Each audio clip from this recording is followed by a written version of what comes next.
Hello, magandang gabi sa inyo lahat. So meron tayo mga pag-uusapan, no? At updates. May naka-spot daw kay Sir Dong Batalan sa South Mall. Ito si Sir Dong Batalan, no? Parang payat ni Sir Dong Batalan dito. No? Kasi nag-tip sa akin yan. Shout out sa iyo, ma'am. Nasabi ko tulugin na si ma'am. Ito sabi gano'n, no? Si Dong Batalan pagala-gala dito sa South Mall, bilis maglakad. Akala ko kasama si Kulaong, mukhang pamilya kasama. Diba? For how long kaya siya na ganyan? Ang balita kasi may maming umuwi eh. Mukhang kasama ka dun, sir, Doon sa Pero parang payat niya ngayon, Law-law itong, no, hindi siya nag-tuck in, no? Kasi alam ko, ang pormahan nito ni Sir Dong Batalan nung araw, lagi naka-tuck in yan, tapos yung chan niyan malaki. Tapos, medyo may pagka-penguin ng katawan nito eh. Pero dito, siguro sa kuha lang ng camera, no? Well, nice to see you again, Sir Dong Batalan. Next, no? Ito, ano ba ito? May nag-forward kasi sa akin ito eh. Yung bagong karakter daw. Namukaan ko kagad siya doon sa isang video, kaya pinagtabi ko. Namukaan ko siya doon sa isang video na yung binabayaran ni Sir Alex Pabella. Ito siya Mga idol, shout out sa inyo. Sumuporta tayo sa mga maayos at matitinong vlogger, 'di ba? Doon tayo sumuporta sa vlogger na marunong tumulong sa kapwa, yung mayroong silbi, yung mayroong halaga. Doon tayo magpalo sa kanila. Kagaya nito, Boyong the Explorer. Ipalo nyo mga idol kasi ito tumutulong sa kapwa natin. Kagaya nito. Yun ang nakakalungkot dito sa atin, Ang babaw ng batayan kung bakit mo ifa-follow yung isang influencer. No? Ngayon, basta tumutulong. Yun. Kasi, tandaan nyo, no? Ang paggawa kasi ng content sa social media, hindi lang charity. Marami pang pwede kayong panoorin na content, pwedeng komentary katulad ng ginagawa namin, no? Pwedeng cooking, pwedeng yung tungkol sa boxing, pwedeng tungkol sa sabong.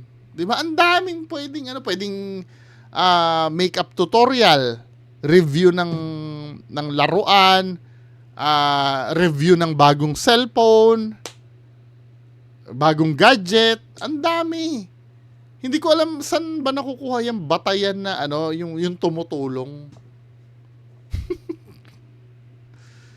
Di ba, men? Ano bang target yung manood diyan, yung mga yung mga lagi nakasahod yung kamay? Doon tayo magpalo sa kanila. Kagaya nito, Boyong the Explorer. Ipalo nyo mga idol kasi ito tumutulong sa kapwa natin. Kagaya nito kay Casper. Ngayon, sir, dahil sa sobrang katalinuhan ni Sir Boyong the Explorer, in-expose ka na. Biruin mo, payag ka, nagpa-video ka na, inaabutan ka ng pera. Ano ba? Ito yung kanang kamay ni FLM, yung pandemic hero. Kilala nyo ba to? Yan. Saka ito yung kanang kamay ni Boyong the Explorer, si Makagago. Ito tumutulong sa kapwa natin. Boyong the XP, yung mayroong halaga. Doon tayo magpalo sa kanila. Kagaya nito, Boyong the Explorer. Ipalo nyo mga idol kasi ito tumutulong sa kapwa natin. Kagaya nito kay Casper. Ito yung kanang kamay ni FLM, yung pandemic hero. Not anymore! Bayaran niya muna ang sweldo. Kilala nyo ba to? Yan. Saka ito yung kanang kamay ni Boyong the Explorer, si Makagago Jr. O, di ba? Sikat yan idol sa YouTube, kaya ipalo natin yan, kaya para magkaroon din tayo kasi ito binibigyan kayo ng GCash pang-load sa wifi nyo gaya sa akin. O, Tamo, sinabi mo din na binigyan ka din. Yun yung reason mo. Tamo i-follow. pang-load sa wifi nyo para magkaroon din tayo kasi ito Gago Junior. O, di ba? Sikat yan idol sa YouTube, kaya Sinong sikat sa YouTube? ipalo natin yan, kaya para magkaroon din tayo kasi ito binibigyan kayo ng GCash pang-load sa wifi. Oo, i-follow nyo para magkaroon din kayo. Yun ang main reason. Batayan talaga ng mga mahihina ang ulo, no? Sa pag-follow ng influencer. Bagay, hindi ko rin masisi eh. Yung mga mayayaman na influencer sa tamad na gumawa ng content, yung sino ba yung mga minsan nakikita ko? Yung parang comment kayo dyan at bibigyan ko kayong pang merienda, di ba? Nyo gaya sa akin, o, di ba? Saka ito yung isang kaibigan natin na Arabo, galing pa yan ng Jordan. Ang pangalan po Oy, di daw Arabo yan. Sa mo? Kaka-vlog mo pa lang na fake news ka kagad ni Sir Alex Pabella na expose agad na sinungaling kayo. niyan ay Jordan din, kaya Jordan from Jordan. Yan. Ito nga pala, si Buyong the Explorer ay galing ng Marinduque. Dinayo pa ako din sa Maynila para bigyan ng tuyo at saka sariwang bagoong. O, di ba? Ganyan magmahal si Buyong the Explorer, kaya dapat Binayaran ka eh. Kitang-kita dito sa video eh. follow natin, guys. Dito na tayo sa kanya kasi nagbibigay ito ng gasolina. Magpagas kayo roon sa gasolinahan niya. Doon sa yung mga kulay green. Ano ba pangalan ng gasolina ni Buyong the Explorer? Kulay green. Maraming gasolina Hindi rin alam. Dapat inalam mo, binayaran ka na nga. Hindi mo pa alam. yan, guys. Ano Diba? ba? Kung ako sa inyo, doon kayo sa kanya magpagas. Tapos humingi kayo sa kanya ng discount. Pero if dapat nakapalo kayo sa kanya, i-follow nyo siya. Diba? Gaya nito, nagkita-kita kami. Ang daming binigay sa akin. O, diba? Inggit na naman dito, yung mga basher na kotis bayag, na mga walang muka. Gaya ni Pugenius, yung The Bank nung Ano? The Bank? The Bank? isong mangyan na, aywan ko ba nung klase yung pagmumuka yung mga to, ang papangit ang pangalan, tapos wala Pogi ah. Pogi mo kuya ha. pang mukha sa Facebook, pero ang yayabang magsalita, puro basher, nakikigatas lang naman at nagnanakaw ng video nung iba sa pinagkakakitaan. Lalong-lalo na itong Food Genius, Food Panis sa kayong friend, o Food Panis, puro dog food ang pinapakain, putik na yan. Pag ako bumanat dito, durog sa akin to eh. Ano yung nadurog mo dun, men? Anyway, yung ewan ko sa mga tao ngayon. Yung gutom sa sa social media hindi hindi na maawat. Anyway, dito tayo sa isang pag-uusapan natin. Ito habang hindi pa nagiging manager si Sir Casper. Andito siya, Ano muna tayo, sideline. Sideline muna tayo. Mahirap nakatambay sa bahay.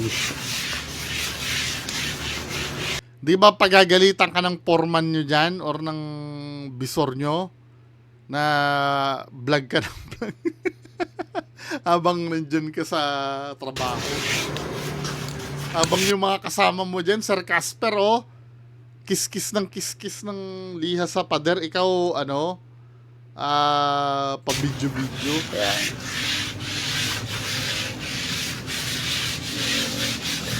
Ito, sa totoo lang, Sir Casper, mahihirapan ka niya makamove on eh. Kasi kumakapit ka pa rin sa power ng social media. Na ang social media kasi, hindi na sa'yo eh. Hindi na mabait para sa'yo. Diba? Yan din yung nangyari, kaya nag-fail kayo nung dating, yung bagong amo mo, na ganyan. Kasi binabad ka na naman sa social media. Ngayon, bababad ka na naman sa social media. Hindi niya maiwanan yung fame. Nakatikim kasi ito ng fame nung kasama niya si Boss FLM niya dati eh.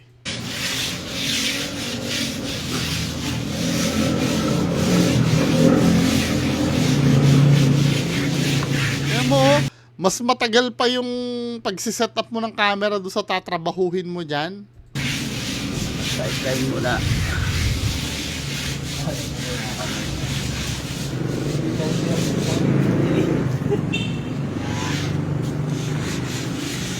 Akala mo yun, meron pa pala akong panday.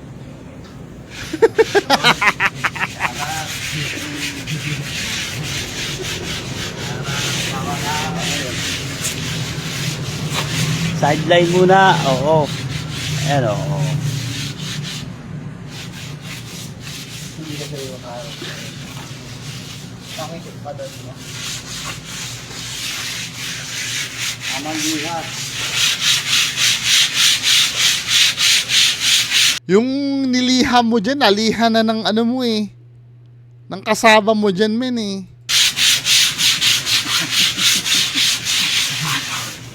Lugi talaga dito kay Casper, no? Hindi. Seryoso, men, no? I think if gagawin mo yan, dapat nag-off ka muna sa social media eh. Kasi malay mo, malaman man kung anong establishment yan or ano yung kumuha sa'yo na ano dyan. Mukhang, alam mo na, marami ka kasing kaaway, men eh. Hindi ka ba nahiya pag na maraming madadamay dyan sa ginagawa? Ano mo?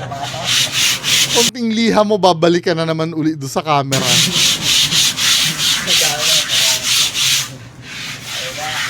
Ay, pader, dinilihan nyo. Dito ka na yan. Tamang diya muna kami dito kasi pipinturahan yan. Now, speaking of Casper, meron ditong na-mention si Sir MG sa live niya. Nung kasabay ko si Sir MG na nag-live eh, ito yung sabi oh. Ako, hombre ko. Si Casper, nanonood sa akin. Casper! Diyos ko. Ayaw mo? Nakausapin ko si Ayaw ni Ma'am Joanna. Casper. Oh, wag na yan. Bahala ka na sa buhay mo, Casper. Basta, may gumagalaw, ha? Bahala ka. Gumagalaw yung pamilya na yon. Tandaan mo yan. Hindi pa natatapos yan sa mga ganyang bagay. Paano yan, Sir Casper, no? Sabi sa'yo, palamig ka muna, men eh. Diba? Tingnan mo yung yung idol mo o yung boss mo. Nag-off sa social media kasi nga hindi na siya pwedeng, I mean, kontrolado siya magsalita dahil hindi kasi makontrol ang bibig nun. Diba? Yun nga yung kinakapitalize si Sir Alex Pabella. Ako naman, nagpapasalamat naman kay Sir Alex Pabella na kahit papaano, kahit na ganun, meron tayo napapaglibangan sa absence nung idol nila. Diba? Sabi ko sa iyo, Ben, manahimik ka muna eh. Yan din yung komento ko nung yung nagkaroon ka ng bagong amo. Talagang maling-mali na sinalang ka sa publiko. Kasi ang pinanggalingan mo kasi most hated na tao. Kaya syempre, may konting latak no na nadala mo. Kaya tuloy yung nalipatan mo na si Kuya Easy ba o Ka-Easy Jersey. Medyo naapektuhan din. Ngayon nga medyo bumalik na uli sa dati. Nakikita ko yung mga post ni Easy Jersey, medyo bumalik na yung yung sigla ng kanyang negosyo. Pero men, dapat kasi tahimik muna kung hindi naman kinakailangan. Kung hindi naman makakadagdag ng kasi yun, ng makakadagdag ng pera sa'yo, ng malaking tulong, huwag mo nang gawin. Mga natin no? May update ba kay Fuji News bago tayo magpaalam? Medyo maaga-aga pa naman eh. Wala pa naman. 'Di ba? So, yan muna ang pag-uusapan natin, mga kababayan ko. Magandang gabi sa inyong lahat. Bye-bye.